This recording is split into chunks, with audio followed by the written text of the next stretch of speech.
한 주도 평화롭게 잘 보내셨습니까? 네, 이번 한 주는 어떻게 보내셨나요?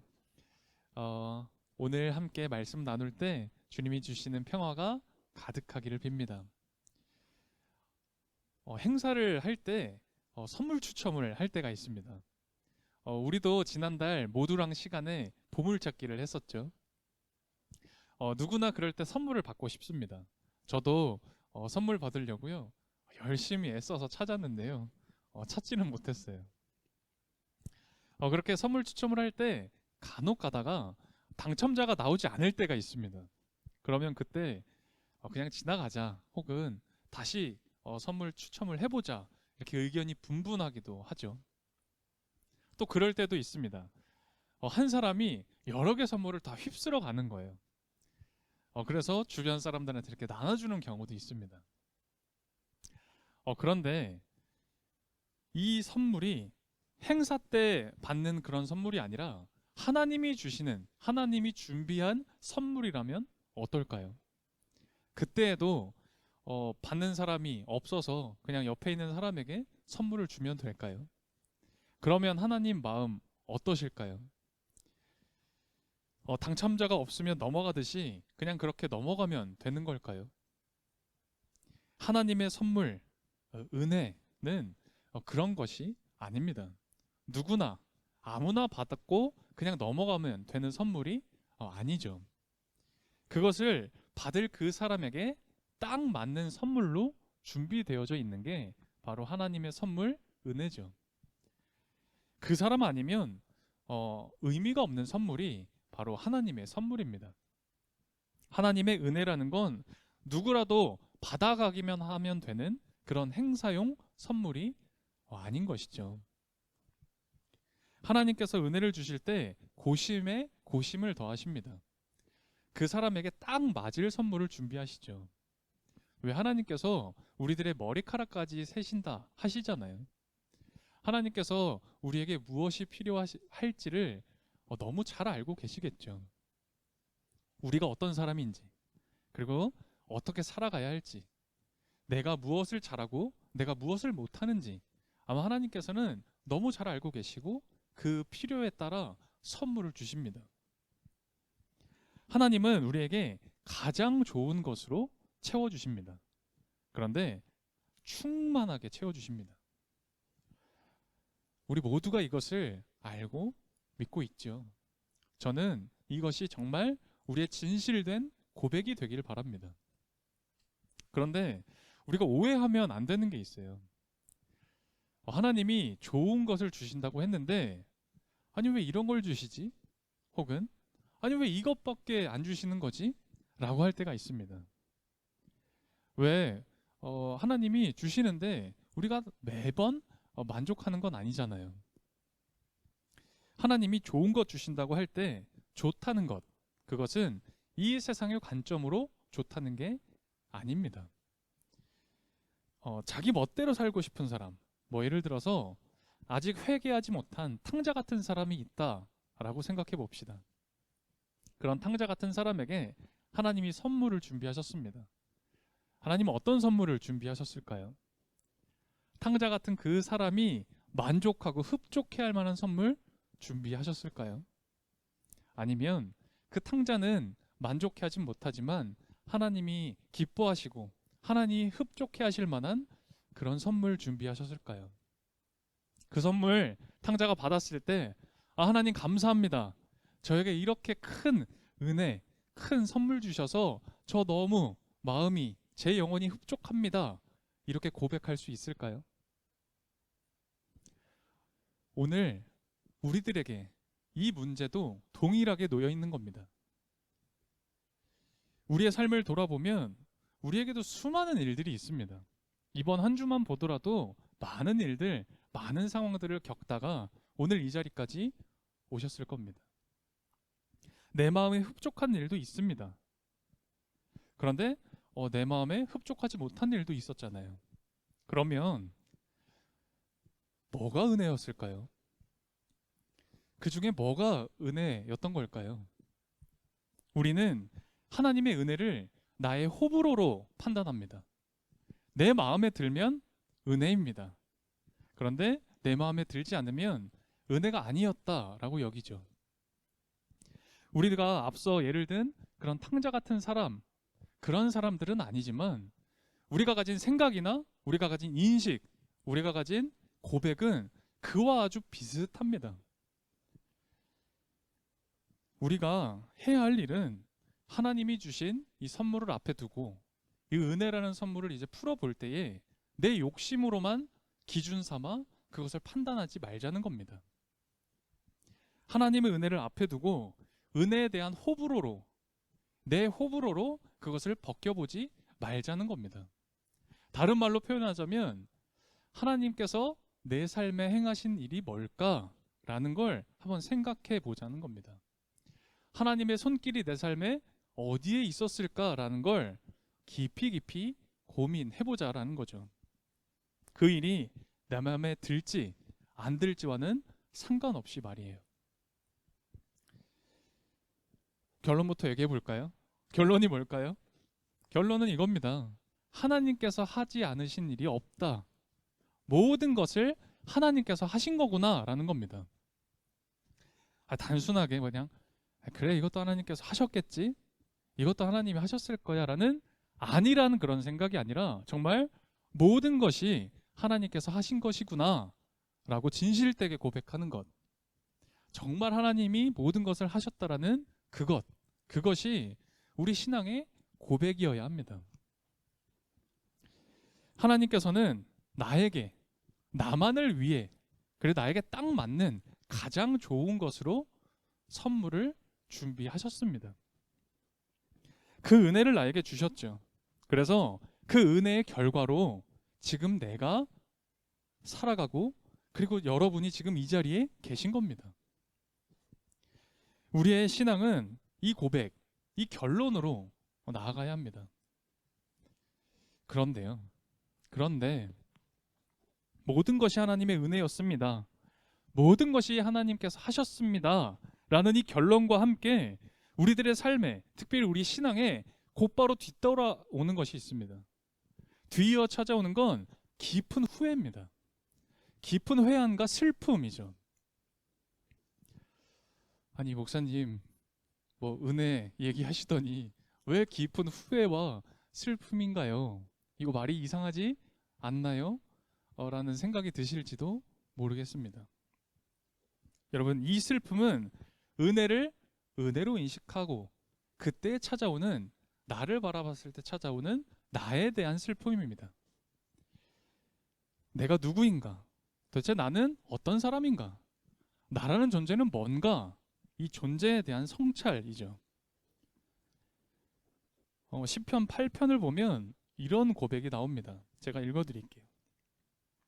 사람이 무엇이간데 주께서 저를 생각하시며 제가 무엇인데 주님께서 저를 이렇게 돌보십니까?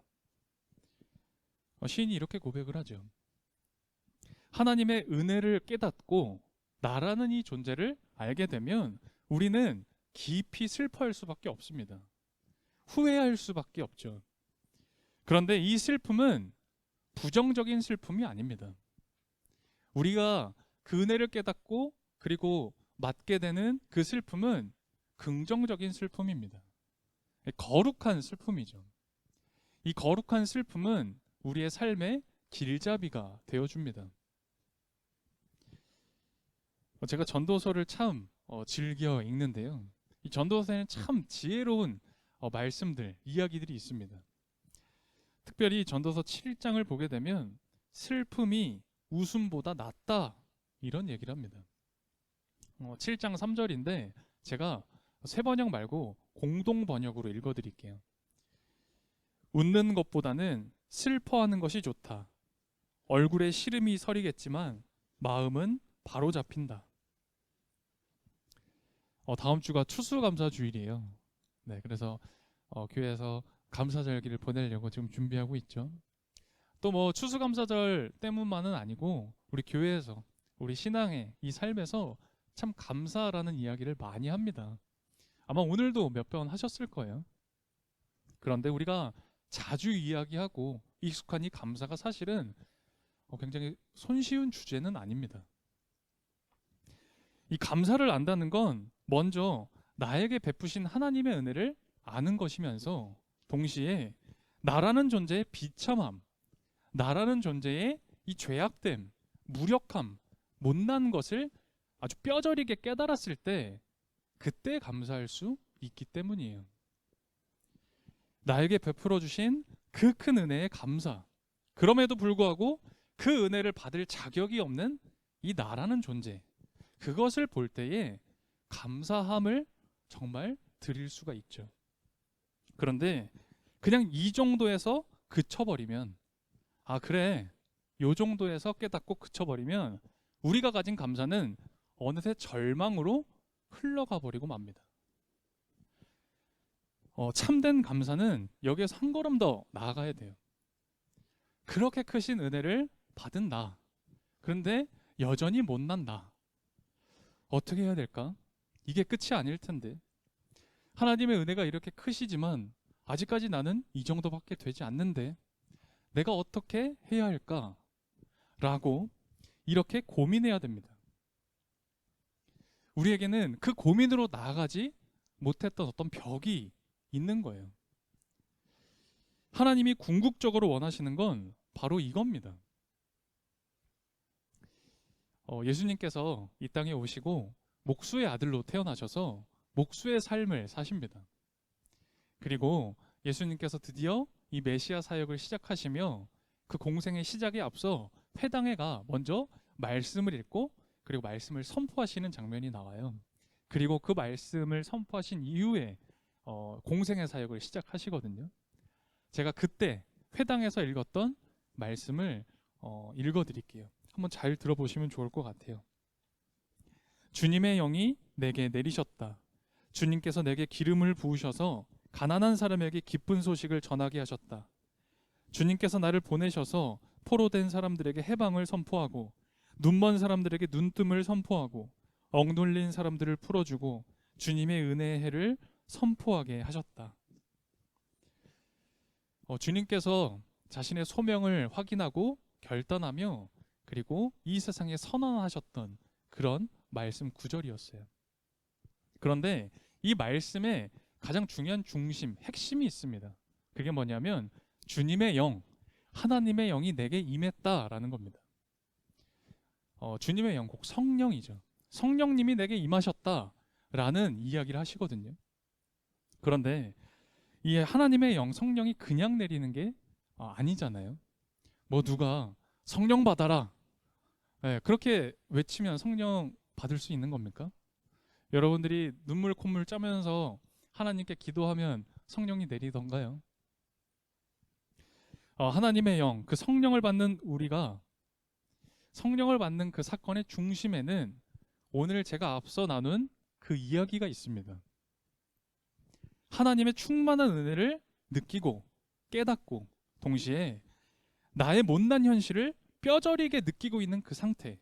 그래서 마냥 기뻐할 수도 없고 그렇다고 마냥 슬퍼할 수도 없는, 이러지도 저러지도 못하고 있는 바로 그때 그 상황에 주님만 바라볼 수밖에 없는 이 내 마음.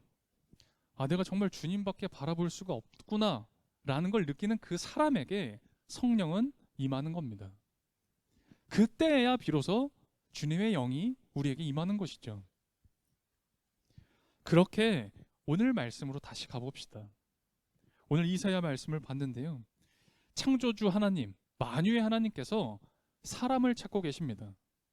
오늘 본문 8절에서 하나님이 이렇게 말씀하셨어요. 내가 누구를 보낼까? 누가 우리를 대신하여 갈 것인가? 그때 이사야가 이렇게 대답하죠. 제가 여기 있습니다. 저를 보내주십시오. 이사야가 그냥 어떤 패기만 가지고 무턱대고 하나님께 비벼본 게 아니에요. 우리가 오늘 본문으로 읽진 않았지만 5절에 보게 되면 이사야가 스스로를 부정한 사람이다라고 고백합니다. 이게 뭐냐면 자기 성찰을 제대로 했다는 겁니다.